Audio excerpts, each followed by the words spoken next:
Muy bien. El capítulo 13 del libro de Nehemías es, digamos así, un apéndice al libro, con un paréntesis de probablemente 2 años. De manera que Nehemías organiza todo esto 12 años ahí y terminó la excedencia. Es decir, el permiso que le había dado el gobernador acabó, de modo que tengo que reintegrarme al trabajo. Lo que me sorprende aquí es que Nehemías utilizó el tiempo que había pedido y terminó la obra que se había propuesto delante del Señor. Reconstruyó la ciudad, organizó la administración, colocó a los levitas y sacerdotes, reguló el sostenimiento del templo, en fin, hizo todo. Y el pueblo de Dios tenía que estar gozoso, cantaba con júbilo, porque todo funcionaba, todo era perfectamente bien, de acuerdo con la voluntad de Dios. Y, capítulo 13, aquel día se leyó en el libro de la ley de Moisés, oyéndolo el pueblo, y fue hallado escrito en él que los amonitas y los moabitas no debían entrar jamás en la congregación de Dios, por cuanto no salieron a recibir a los hijos de Israel con pan y agua, sino que dieron dinero a Balaam para que los maldijera, mas nuestro Dios volvió la maldición en bendición. Cuando oyeron pues la ley, separaron de Israel a todos los mezclados con extranjeros. Probablemente haya que añadir esto incluso a la parte anterior. Es un tanto difícil de predecir cuándo tuvo lugar esto, pero lo que sí es cierto es que la ley de Dios sigue haciendo efecto.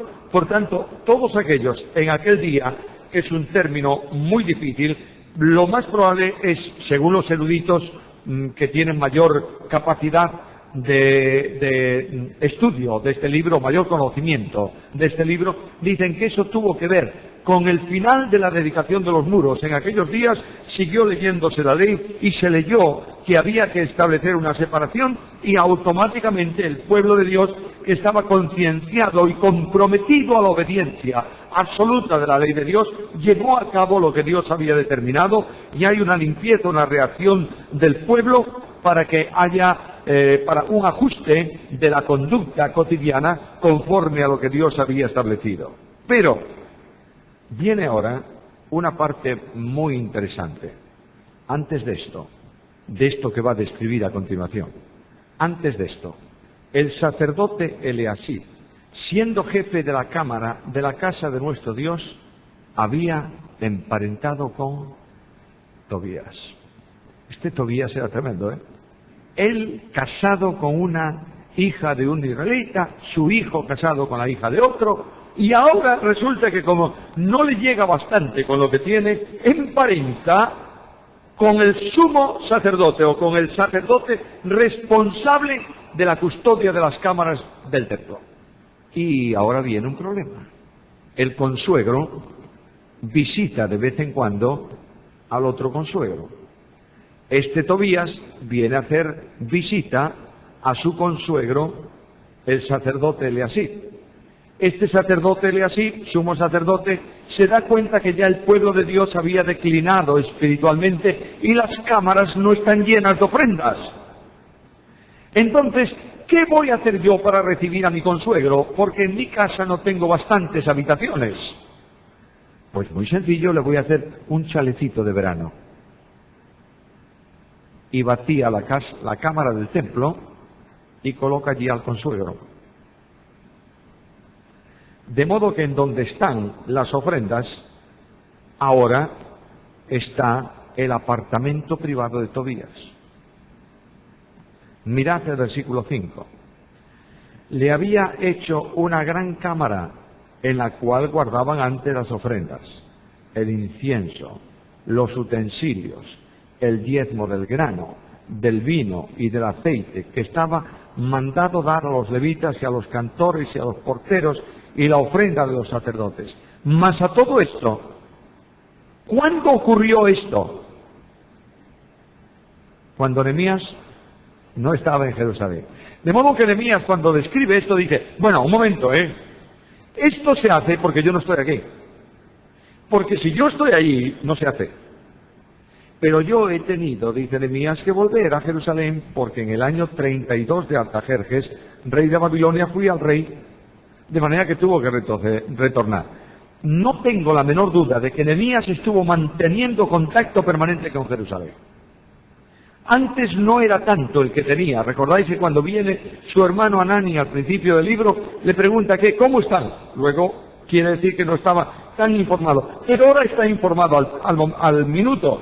Y cuando le dicen, mira, tú sabes una cosa, no hay ofrendas para los levitas ni para los sacerdotes, están marchando cada uno a su casa, trabajando en sus heredades, porque el templo no funciona, no hay recogida de diezmos, y además, ¿sabes quién vive en Jerusalén de vez en cuando?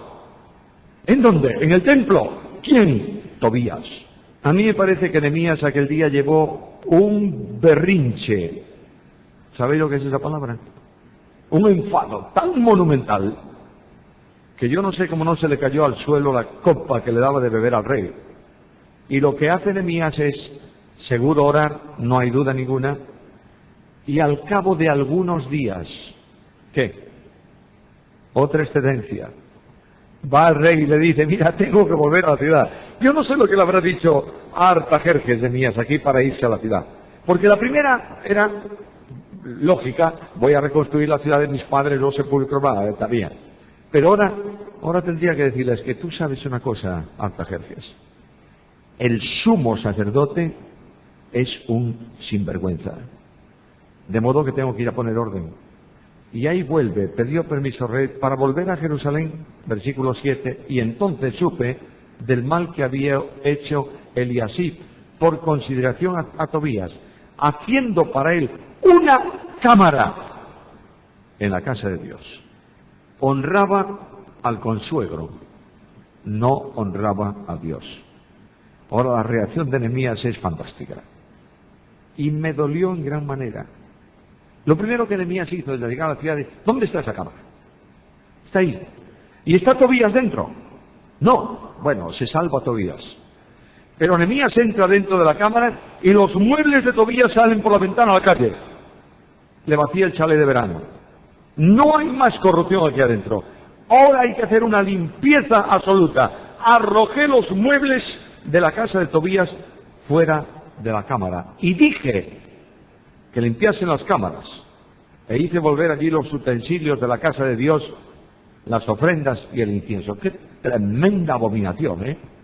Los utensilios de la casa de Dios, del servicio de la casa de Dios, del culto, habían sido retirados para meter dentro de la casa de Dios un hombre que atentó contra el pueblo de Dios permanentemente.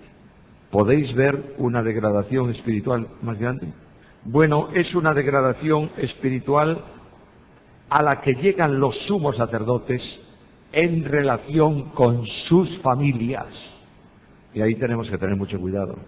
La familia de alguien en la obra de Dios no es más que otra familia. No se puede tratar de una forma a unos y de otra forma a otros. Dios exige limpieza absoluta en este sentido. Aquí está una situación decadente, aquí está una reacción tremenda de Nehemías y se comienza la restauración mediante una limpieza. Hice volver, limpié las cámaras, hice volver a los utensilios. Versículo 10. Encontré asimismo que las porciones para los levitas no les habían sido dadas. Hay una administración que Nehemías había dejado encargada, de modo que los oficiales encargados de las ofrendas tenían que ir y vigilar que las ofrendas, los diezmos de cada una de las familias llegasen al santuario. ¿Por qué? Porque había una ley. No solamente la ley de Dios, es que el pueblo había firmado un compromiso legal. Por tanto, la autoridad judicial tenía la obligación de que eso se ejecutase. Y que los levitas y cantores que hacían el servicio habían huido, cada uno a su heredad, no tenían que comer, ¿qué iban a hacer? Y entonces, ¿qué hizo? Versículo 11. Reprendí a los oficiales. Llamó a los responsables y reprendió a los oficiales y les dije, ¿por qué está la casa de Dios abandonada? ¿Qué dice al final del versículo? Ahí veis el carácter de Nehemías, ¿eh? Los reuní y los puse en sus puestos. ¿Sabe lo que quiere decir? Le dijo, esta es la última advertencia, ¿eh? Los puso en orden. ¿Qué tenéis que hacer? Recolectaron. Venga. Nehemías es un hombre drástico en este sentido. Yo creo que en épocas de emergencia necesita la Iglesia también líderes así. que pongan a cada uno en su puesto para que todo funcione. ¿Y cuál es el resultado? Versículo 12. Y todo Judá trajo el diezmo del grano, del vino y del aceite a los almacenes. Luego, si no lo había traído antes, ¿por qué era? Por desidia. Porque estos responsables, de alguna forma, viendo lo que el sumo sacerdote hacía, dijeron, bueno, si los sacerdotes hacen esto, nosotros dejemos todo el servicio, porque ya no tiene razón de ser. Versículo 13, y puse por mayordomo de ellos al sacerdote Selemías, fíjate que ya no está Eliasib, al sacerdote Selemías y al escriba Sadoc, y de los levitas a Pedaías, y al servicio de ellos a Anán, hijo de Zacur, hijo de Matanías, porque eran tenidos por fieles, y ellos tenían que repartir a sus hermanos. Por tanto, no funciona la administración, ¿qué hay que hacer? Cambiarla. Así de fácil. Cuando comiences una organización dentro de la iglesia y no funcione, cámbialo. Porque si no haces funcionar la organización, va a ser un desprestigio absoluto y es necesario poner orden. Ahora hay una oración, acuérdate de mí, oh Dios, en orden a esto, y no borres mis misericordias que hice en la casa de mi Dios y en tu servicio. Señor, yo estoy tratando de servirte, por tanto, acuérdate de mí. Hay una restauración de las ofrendas, hay una reprensión a los oficiales, hay unos diezmos recogidos, hay una reforma para la administración de esos diezmos y hay una oración sentida y devota. No le pida a Dios premio, ruega simplemente que lo tenga presente delante de él. Acuérdate de mí. Se aprecia en Nehemías la costumbre de oraciones breves y sentidas. ¿Veis a Nehemías orando permanentemente? Conocí a un hombre que a mí me impactó muchísimo. Es un misionero que está trabajando en una zona, yo diría, infrahumana, en el norte de la Argentina. Tú subes al automóvil con ese hombre y vas caminando con él va conduciendo, y de pronto dice, Señor, acuérdate del hermano fulano de tal, mientras maneja. Está orando permanentemente. Él ha hecho de la oración una forma de estilo de vida. De manera que llegamos a la iglesia y antes de entrar o bajarte del coche, te pone una mano así en el brazo y dice, Señor, vamos a descender el vehículo, ayúdanos ahora para que en la reunión podamos ser de bendición para tu pueblo. Amén. Y termina la oración y llegas a tu casa. Gracias, Señor, porque nos has permitido servirte en este día. Amén. Está así permanentemente. ¿Sabes que ha progresado su iglesia de una forma tremenda? Ahí tienes un líder de la obra que está orando permanentemente. Señor, ayúdame. Señor, dame visión. Señor, y Señor, acuérdate de mí. No dejes de bendecirme, porque no he terminado tu obra. Por tanto, lo que yo necesito es que pueda servirte de una forma concreta y determinada. Ahora, Nehemías se va a encontrar con otro problema. Versículo 15. En aquellos días vi en Judá, observa que no está ya solo en Jerusalén. ¿Qué hace? Está caminando por el área. En Judá vi algunos que pisaban lagares en el día de reposo, y que acarreaban haces, y cargaban asnos con vino, y también de uvas, de higos, de toda suerte de carga, y la traían a Jerusalén en el día de reposo. Y los amonesté acerca del día en que vendían las provisiones. Claro, en una ciudad en donde se trabajaba necesariamente para vivir, el día de descanso era un buen día para comerciar. Uno de los problemas que estamos teniendo en España y que está produciendo ciertas inquietudes sociales es la apertura dominical de lo que se llaman las grandes áreas comerciales. El domingo está abierto y la gente está trabajando toda la semana y el domingo también. Claro, le dan descanso a lo mejor el martes, pero hay un problema muy serio. Aquí hay gente que dice, ¿cuál es el mejor día para el comercio? El sábado, ¿no es esto? Porque están todos en Jerusalén, vamos a llevarle. Le vamos a llevar comida, le vamos a llevar vino, uvas, en fin, todas estas cosas. ¿Qué hizo Nehemías? Los amonesté. Vosotros habéis declarado y habéis firmado que respetaríais el sábado. ¡Ojo! No quiero ver ninguna actividad de estas el sábado. Versículo 16. También había en la ciudad tirios, gente de la zona marítima que traían pescado y toda mercadería. En los días de reposo, los vendían en los días de reposo a los hijos de Judá en Jerusalén. ¿Y a quién tiene la culpa de que esto se produzca? Los señores de Judá, los responsables de las casas del pueblo, los que no son capaces de controlar a sus familias. Y le dijo, qué mala cosa es esta que vosotros hacéis profanando el día de reposo. ¿No hicieron así vuestros padres? Y trajo nuestro Dios todo este mal sobre nosotros y sobre esta ciudad, y vosotros añadís ira sobre Israel profanando el día de reposo, de manera que sois responsables porque no sois capaces de controlar vuestras casas. Nehemías reprende a todo bicho viviente. El que se pasa 1 milímetro es vuelto al orden. Fijaros que a los que traían carga los amonestó, a estos los reprende. Pero todavía algo más. Se encuentra con otro problema, Nehemías. Sucedió que cuando iba oscureciendo a las puertas de Jerusalén, antes del día de reposo, es decir, el viernes por la noche, el día de reposo comenzaba en la noche del viernes hasta la noche del sábado. Cuando ya iban oscureciendo, dije que se cerrasen las puertas y ordené que no se abriesen ¿hasta cuándo? Hasta después del día de reposo. Es decir, durante todo el sábado la gente en la ciudad. Entonces, ¿qué ocurría? Los comerciantes que estaban delante de la ciudad no podían vender, porque los de adentro no podían salir. Nehemías corrige los defectos de una forma radical. Y puse a las puertas, por si acaso alguno de los porteros abrían un poquito la puerta. El soborno está en la historia de la humanidad, ¿verdad? De manera que, mira que yo no tengo comida hoy, mira que se me va el tiro con el mejor pescado. Tu madre quiere también comprar 1 kilo de ese buen pescado.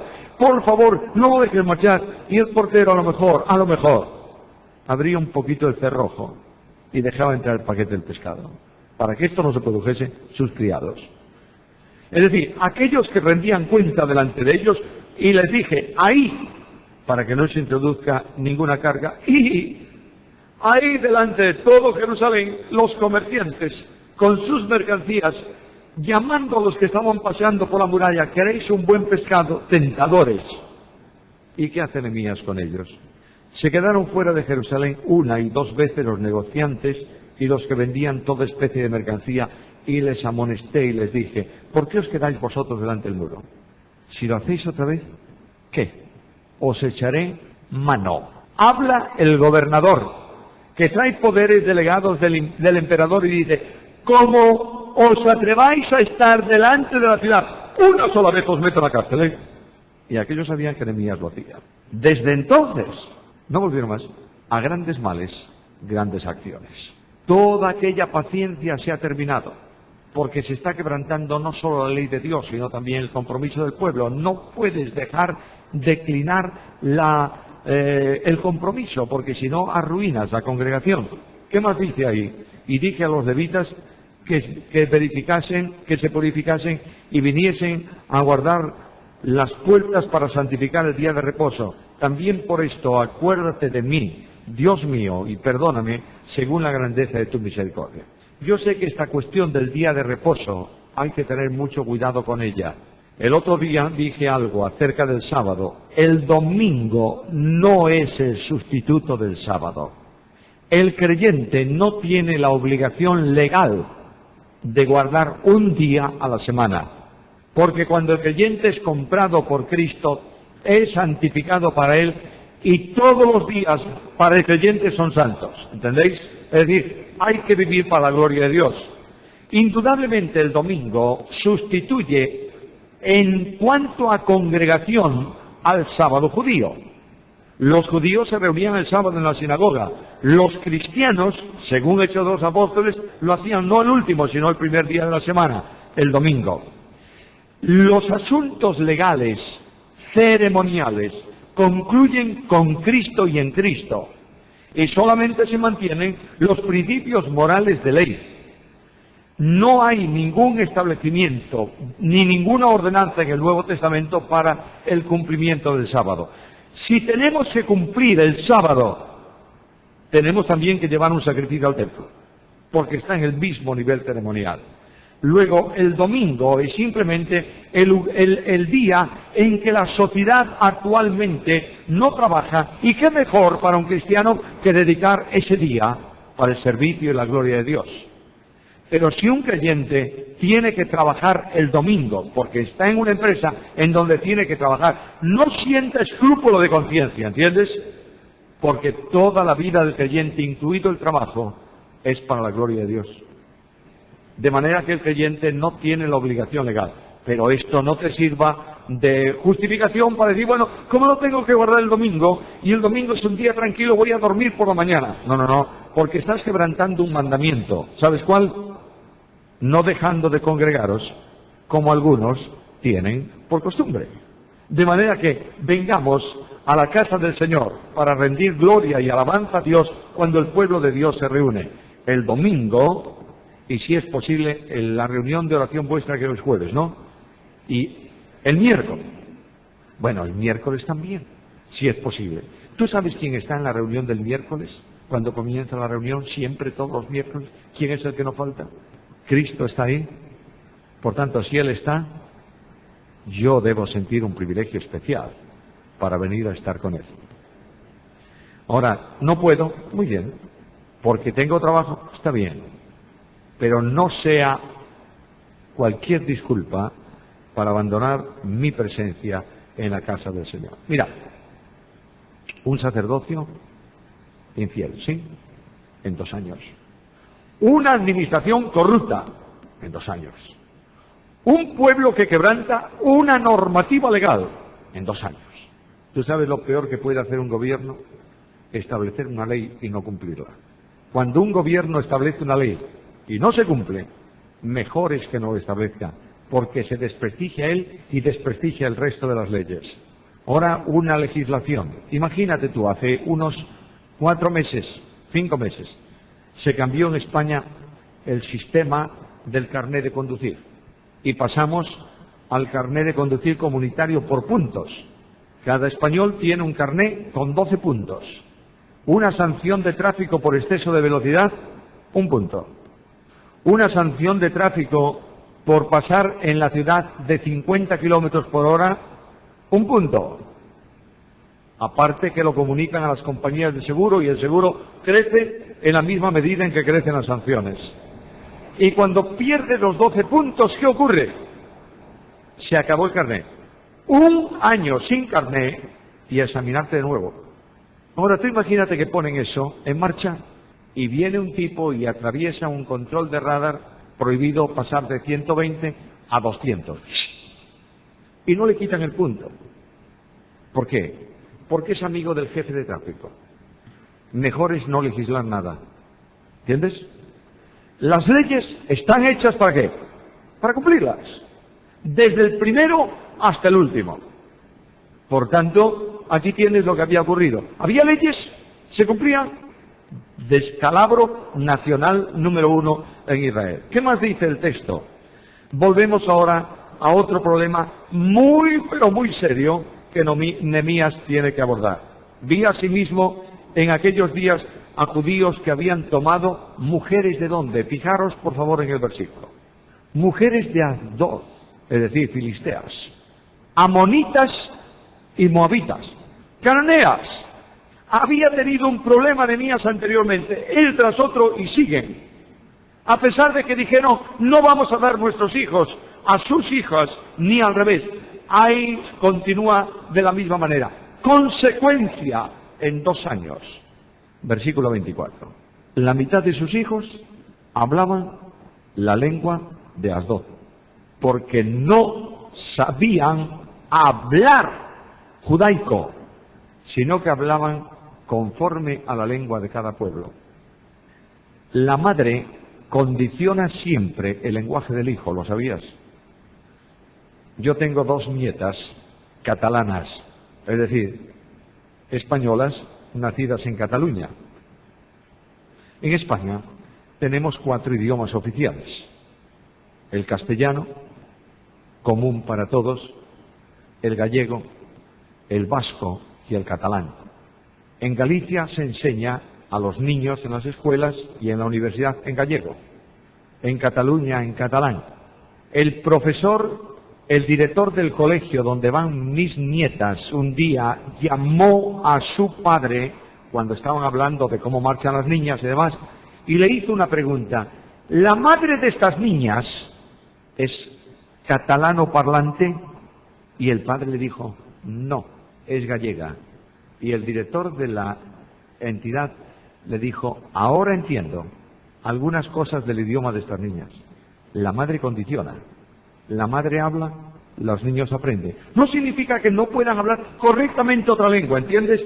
Pero siempre la lengua materna es muy entrañable para ti. Y aquí había algunos que hablaban en su casa solo el idioma de la mujer. No había hecho ningún esfuerzo por aprender hebreo. Satanás sabía que cuando hablase en lengua filistea y leyese en lengua filistea, no lengua judaica, la ley de Dios no iba a ser conocida por ellos. Aquí tienes un problema serio. ¿Y qué hizo con estos? Reñí con ellos. Reñir con ellos es llamarle al orden de forma enérgica, es lo que indica el texto. Pero estos tipos debían ser enormemente rebeldes a la ley y a sus compromisos morales. Por tanto, no solamente riñó con ellos, les dijo, a ver qué está pasando aquí. Ellos reaccionaron diciendo, ¿a ti qué te importa? Los maldije. Es decir, mira, estáis bajo una ley que no habéis quebrantado, sois convictos de maldición, porque estáis quebrantando un juramento. De modo que Nehemías no anda con paños calientes en esta situación. Nehemías aborda la situación. Y algunos, a pesar de la maldición, le estaban diciendo a Nehemías, no me importa lo que tú digas. ¿Sabe lo que hace Nehemías? Herí a alguno de ellos y les arranqué los cabellos. Ay, madre mía. No estoy diciendo que si tú tienes uno así en la iglesia le arranque los pelos mañana a mañana, ¿eh? Mucho ojito. Es una idea buena, ¿eh? Porque te va, y cuando él te proteste y te diga, mira que la Biblia enseña que hay que amar los unos a los otros, tú le respondes con otro texto. Más bienaventurada cosa es dar que recibir. Así que justificas tu acción. Pero aquí a mí cada vez que leo el versículo me entra ganas de reír, porque ellos tenían los cabellos de la cabeza tapados o no. Generalmente el judío y el árabe usa un tocado, sobre todo en Palestina, que le tapa el pelo. ¿Tú sabes lo que hizo Nehemías? ¿A qué pelo se refiere a la barba?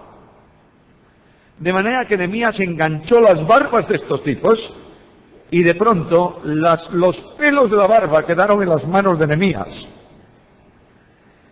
Y él les dijo, mira, yo no ando con bromas, tengo derechos legales sobre ti, porque tú firmaste una ley. Nehemías está actuando con ley, pero con energía. Cuando un creyente es carnal, tendrás que tratarlo como corresponde. ¿Entiendes por qué? Porque el libro de Proverbios lo dice. Responde al necio conforme a su necedad, para que no se estime sabio en su opinión. Lo peor que tú puedes hacer en el pueblo de Dios es que el pueblo de Dios crea que tú eres capaz de transigir cuando se te enfrentan. ¿Te das cuenta de esto? Estos se habían enfrentado a Nehemías, y Nehemías dijo, ni un pelo paso de esto. Claro, no pasó ninguno, le arrancó unos cuantos. De manera que Nehemías actuó, dice que hirió a algunos, los maldije, ¿y qué? Les hice restaurar el juramento, y les hice jurar diciendo, no daréis vuestras hijas a sus hijos, ni tomaréis de sus hijas para vuestros hijos, ni para vosotros mismos. Por tanto, Nehemías actuó de una forma radical con estos revolucionarios del pueblo, porque tenía que luchar para mantener una situación armónica dentro de la nación de Israel, a fin de que Dios bendijese a su pueblo. Se estaba jugando mucho, Se estaba jugando el futuro de la nación. Mirad, hermanos, de ahí en adelante, de Nehemías en adelante, va a haber muchos problemas en Israel. Y entramos en esa parte entre los dos testamentos, esa parte intertestamentaria, en donde veréis como el pueblo de Israel declina, vuelve a florecer con los macabeos, etcétera, etcétera, pero es un pueblo que siempre, durante toda su historia, estuvo entre la ley y fuera de la ley. ¿Qué dice el versículo 26? Nehemías, algunos de aquellos enfadados se dan cuenta de que no tienen nada que hacer con Nehemías. Y saben que Nehemías está dispuesto a meterlos en la cárcel si es necesario. Por lo de pronto le arrancó la mitad de la barba. Ahora mientras le crece la barba y no le crece la barba, además dice que los hirió, de modo que no fue un tironcillo, fue un buen meneo de barbas, y mientras curan sus heridas, y no, empiezan a reflexionar que no se puede jugar con Nehemías, y que Nehemías está dispuesto a llevar orden como sea y donde sea. ¿Qué le dice Nehemías? ¿No pecó por esto Salomón, el rey de Israel? ¿Cuál fue el gran pecado de Salomón? Casarse con muchas mujeres extranjeras. Salomón se casó incluso con una egipcia. ¿Y qué ocurrió con Salomón? Las mujeres desviaron el corazón de Salomón. Salomón, aquel hombre enormemente sabio, llega un momento en que quiere probar lo que era habitual en otros pueblos y saber a qué gusta. Leed el libro de Eclesiastés.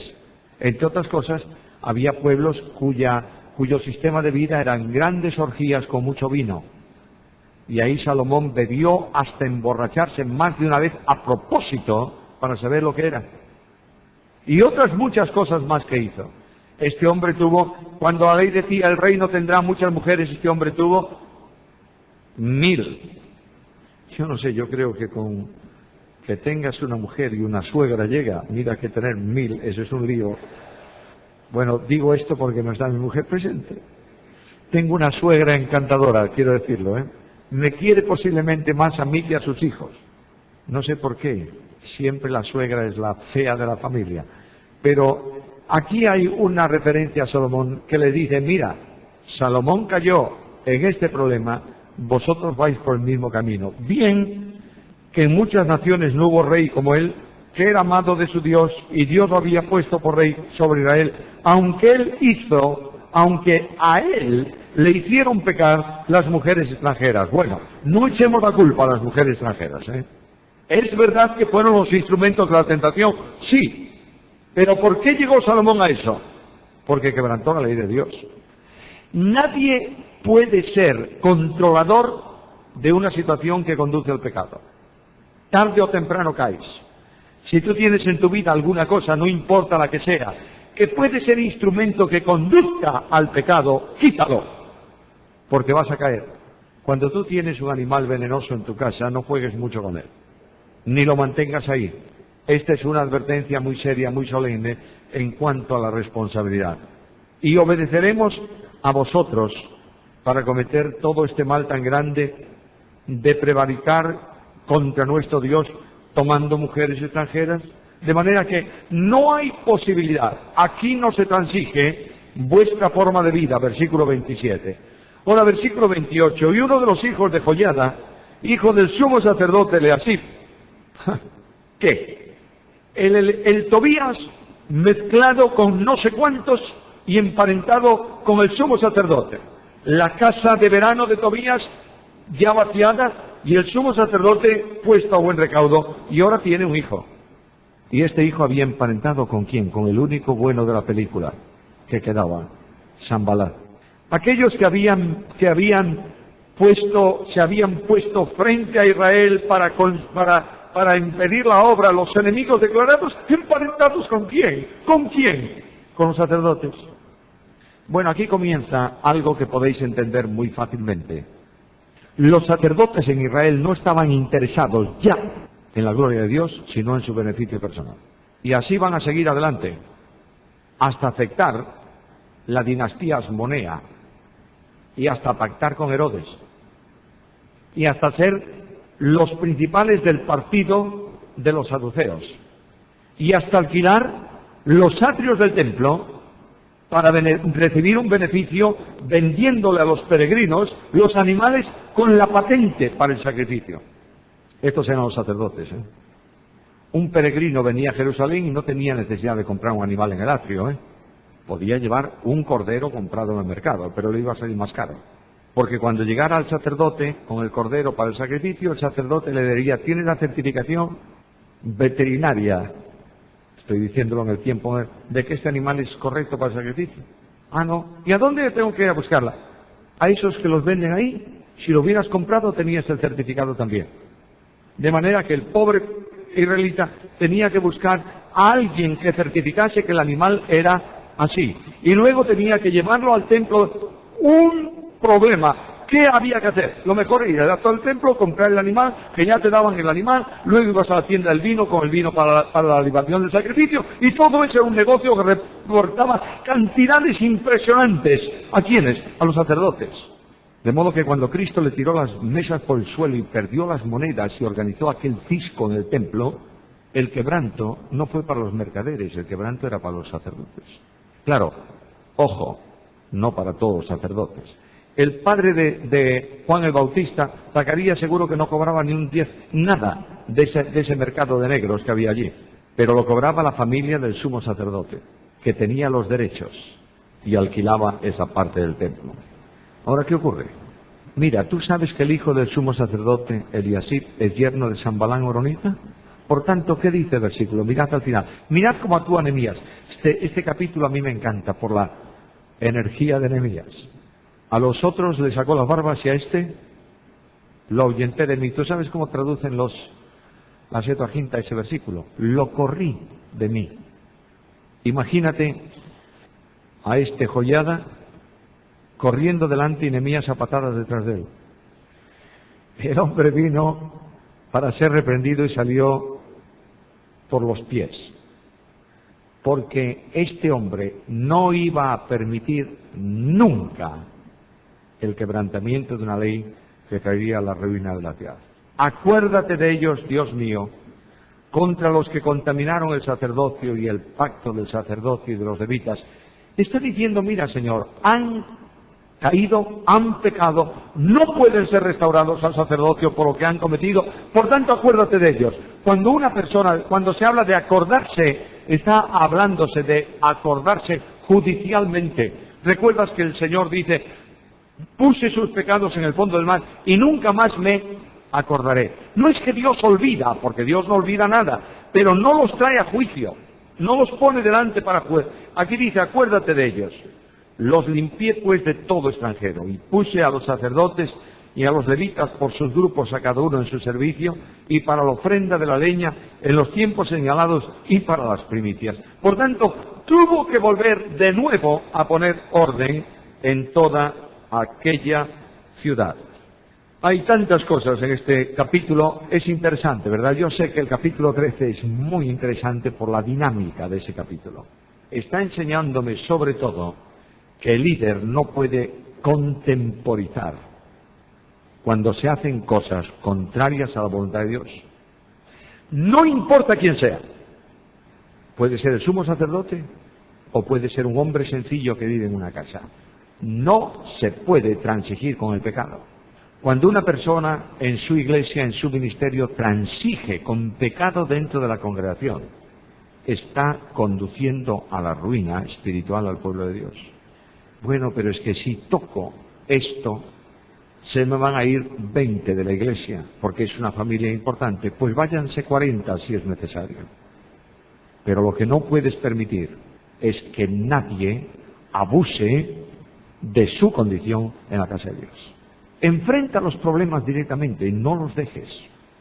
No permitas que ahí quede un germen dentro de la congregación que tarde o temprano va a tener muy mal resultado. Tú sabes que cuando tienes algún problema articular, los gallegos tenemos mucho porque vivimos en humedad permanente durante todo el año y frío, mucho frío en invierno. Luego la enfermedad del gallego es el reuma. Los huesos te crujen muchas veces, literalmente, ¿eh? Cuando tú tienes ahí algo articular, sobre todo en los codos, dale calor. Te va a doler bastante al principio, dale calor. Es la única manera. No dejes eso, tal vez mañana cure, mañana va a estar peor, ¿eh? Y así sucesivamente. De manera que a problemas urgentes tiene que haber soluciones urgentes y drásticas. Y ahí hay lecciones muy interesantes. En primer lugar, hermanos, tenemos que velar por la conducta del pueblo de Dios. No son lícitas uniones en parentesco próximo con aquellos que no son creyentes. Es una cosa que tenemos que enseñar, que el pueblo de Dios es santo para Dios y que el apóstol Pablo dice, no voy a unir un miembro de Dios con una ramera. Quiere decir, en el sentido hiperbólico, que no hay posibilidad de una componenda en ese sentido. En segundo lugar, la disciplina es necesaria, pero notad que hay grados de disciplina ahí. Unos necesitaron reprensión, versículo 11. Otros necesitaron amonestación, versículo 15. Otros necesitaron un tirón de barbas, versículo 25. Y algunos necesitaron ser expulsados. Luego, los grados de disciplina en la Iglesia tampoco son iguales. En primer lugar, a pecado público, disciplina pública. ¿Está claro? A pecado privado, disciplina privada. No edificas la iglesia si hay un hermano o una hermana que viene confesando un pecado que no es notorio, ni nadie lo sabe. No haces nada bueno poniéndolo delante de la iglesia. Es comidilla para los buitres y es destruir la vida de la persona. Pero si hay un pecado público notorio, tienes necesariamente que enfrentarlo delante de toda la congregación. Además de esto, hay primeramente una amonestación. Veis, el orden es muy parecido a la enseñanza de Jesús. Si tu hermano peca, habla con él estando tú y él solo. Y si responde, reacciona a la disciplina, ya has ganado a tu hermano, terminó. Si no te oye, llama a 2 testigos, 2 o 3, y delante de 2 o 3 consiste el negocio. Si no los oye, hay todavía un tiempo de gracia, dilo a la iglesia. Y si no oye a la iglesia, entonces expúlsalo, tenlo por gentil y publicano. No es bueno comenzar expulsando a la gente. Pero no es que no sea bueno, es que no es bíblico. Ahí tienes a un Diótrefes que cuando se lo ponía alguno en la iglesia abría la puerta y a la calle. Pero tampoco puedes consentir que esté dentro de la iglesia alguien que va a corromper el pueblo de Dios. Y tienes que valorar, ¿qué es mejor, 1 o 100? Sin duda ninguna 100. De manera que la disciplina tiene que ser de acuerdo con las necesidades. Los problemas han de ser abordados con la palabra. ¿Qué hace Nehemías? Nehemías llevó a estos y condenó sus acciones mediante la palabra. Versículo 1, aquel día se leyó el libro de la ley de Moisés. Versículo 17, reprendí a los señores de Judá y les dije, qué mala cosa es esta que vosotros hacéis profanando el día de reposo, etcétera, etcétera, etcétera, y les cita la ley. Versículo 25, reñí con ellos y les hice jurar, etcétera, etcétera, etcétera, porque lo que está llevándoles es la palabra de Dios, no el criterio personal de Nehemías. Cuando tú vayas a reprender a alguien que anda desordenadamente, llévale siempre una porción de la Escritura de acuerdo con su problema que justifique tu reprensión. Yo no puedo reprender a un hermano porque no trae corbata al culto, pero puedo reprender a un hermano si anda desordenadamente en su vida, de acuerdo con la ley de Dios. Ahora, al final de todo, y yo creo que esto puede ser un epílogo al estudio interesante, en medio de la disciplina, siempre gracia. La disciplina bíblica no es un castigo, es una acción correctora para restaurar el caído a la presencia de Dios. Quiero dejar contigo algo, no están las notas. Quiero dejar contigo como líder algo en relación con la disciplina. ¿Es necesario disciplinar a un creyente cuando comete un pecado? Sí. ¿Siempre? Siempre. No podemos transigir el pecado en un malentendido amor por el hermano, ¿entiendes? Porque el que ama, el padre que ama, reprende. Ahora, hay muchos creyentes que andan lejos del Señor porque han sido reprendidos y no han sido restaurados. Esta es una necesidad. Quiero llamar tu atención al capítulo 13 del Evangelio según Juan. Evangelio según Juan, capítulo 13, versículo 3.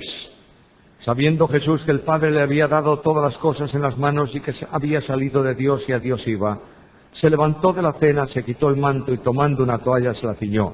Luego puso agua en un lebrillo y comenzó a lavar los pies de los discípulos y a enjugarlos con la toalla con que estaba ceñido.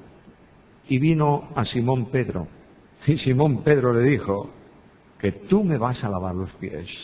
Ahí tienes al Pedro. Pedro siempre lo mismo. Viene Cristo y dice, a ver Pedro, que tú me vas a lavar los pies. Y Jesús le dijo, mira Pedro, lo que yo hago tú no lo entiendes ahora. Lo vas a entender después. Y Pedro le dijo, no me lavas los pies jamás. Así es Pedro. Y Cristo le dijo, ¿sabes una cosa, Pedro? Si yo no te lavo los pies, no tienes comunión conmigo. Entonces báñame. Es un hombre que pasa del 0 al 100. Parece un coche de carreras, Pedro. Ahora, Cristo le dice algo a ellos. Mirad, os he hecho algo para que vosotros hagáis como yo hice. No es una ordenanza. No está estableciendo la ordenanza del lavamiento de los pies, ¿verdad? No, ningún apóstol la repite luego. Está diciendo lo que tú tienes que hacer para restaurar a un hermano caído. Es un creyente porque está bañado totalmente, limpio por la sangre de Cristo, pero tiene los pies sucios. Quiere decir que anda desordenadamente en alguna faceta de su vida. ¿Qué es lo que hizo Jesús para lavar los pies? Hizo 7 cosas que nosotros tenemos que hacer. En primer lugar, se levantó de la cena. Si tú conoces a un hermano que anda extraviado lejos del Señor, frío, levántate de tu lugar de comodidad para ir a buscarlo. Levántate de ese sitio de privilegio que tú tienes. Estás cómodo en la casa de Dios, en la mesa de la comunión, porque no has pecado, y hay uno que está con problemas en el mundo. Levántate. Levántate de donde tú estás. Segundo, se quitó el manto.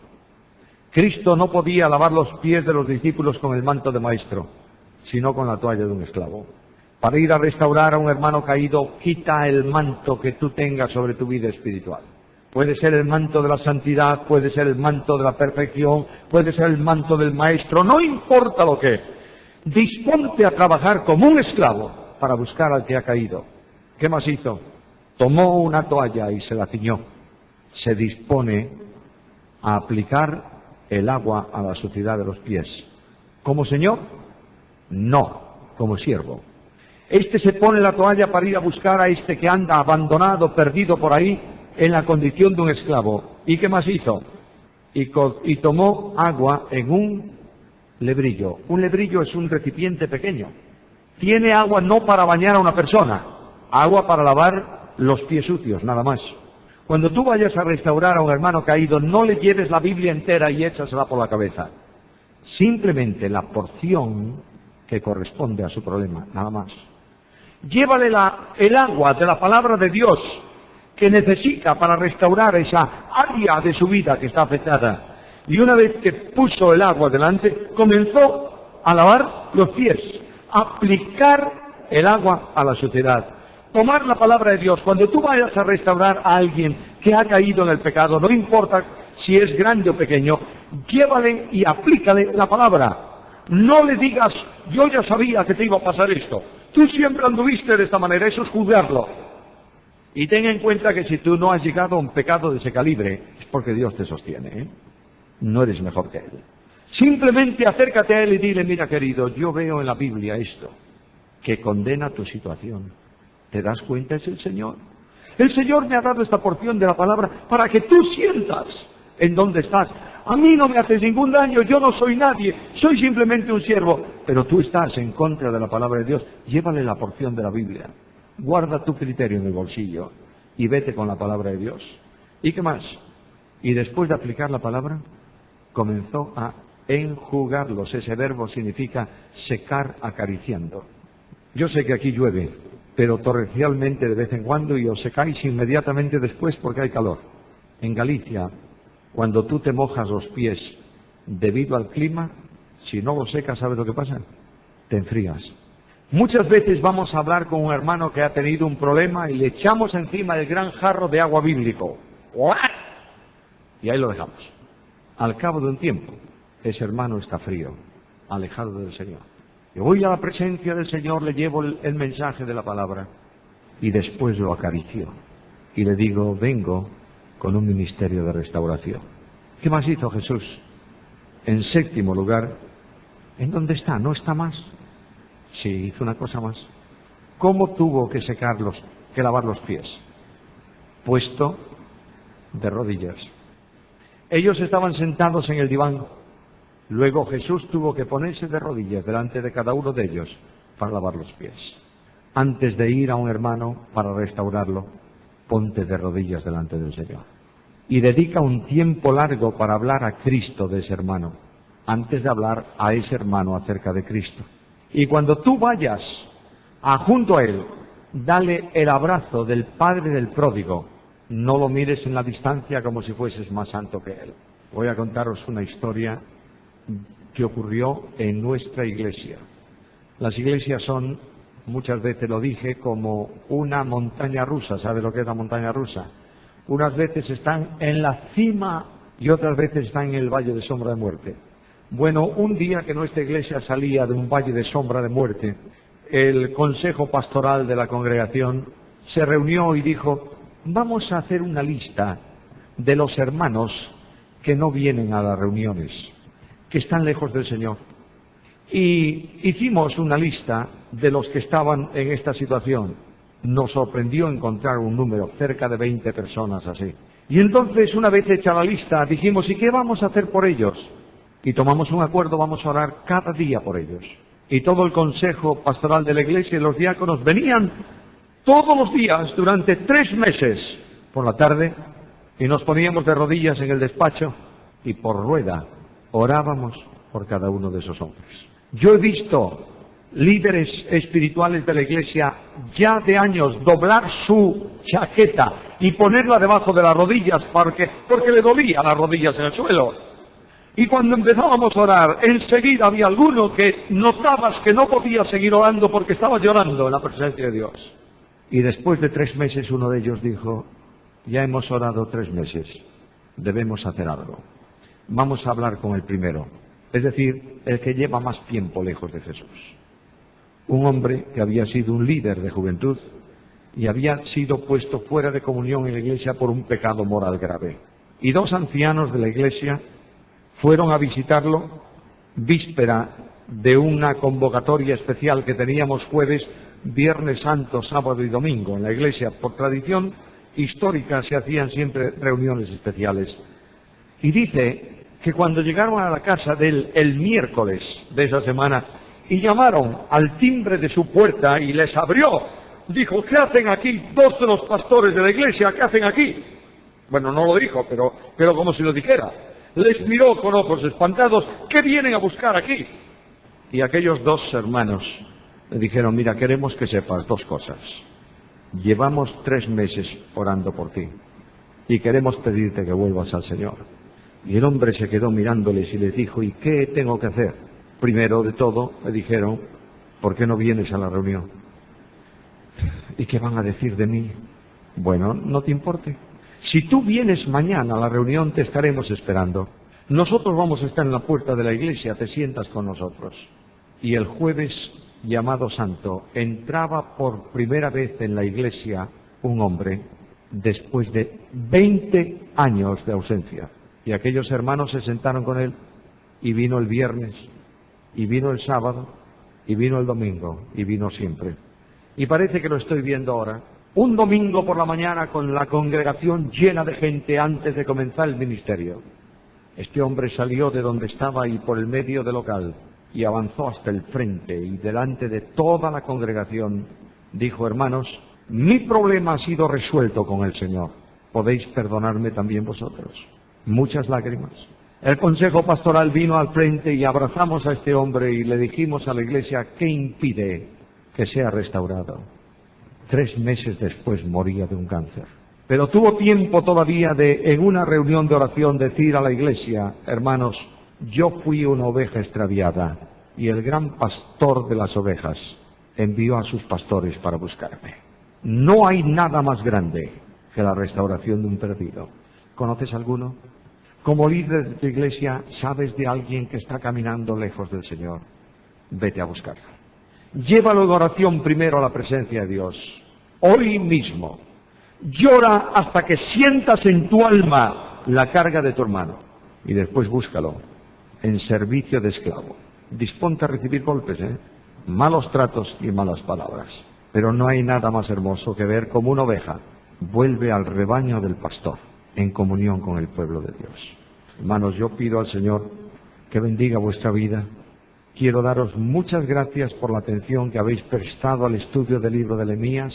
Quiero deciros que lo único que hicimos fue arañar la superficie, que ahí hay tesoros tremendos que no los hemos tocado, que hay valores de estudio en el libro diferentes al de liderazgo valores de estudio sobre la soberanía de Dios, muy importantes dentro del libro, valores de estudio sobre la dimensión del reino, también dentro del libro. Por tanto, hay mucho contenido dentro del libro de Nehemías. Estudiadlo para vuestra bendición, provecho personal y sobre todo para la gloria de Dios en el ministerio de vuestras iglesias. De manera que el Señor nos ayude en esto y el Señor bendiga cada una de las iglesias representadas, cada uno de los ministerios. Todo esto para la gloria del Señor.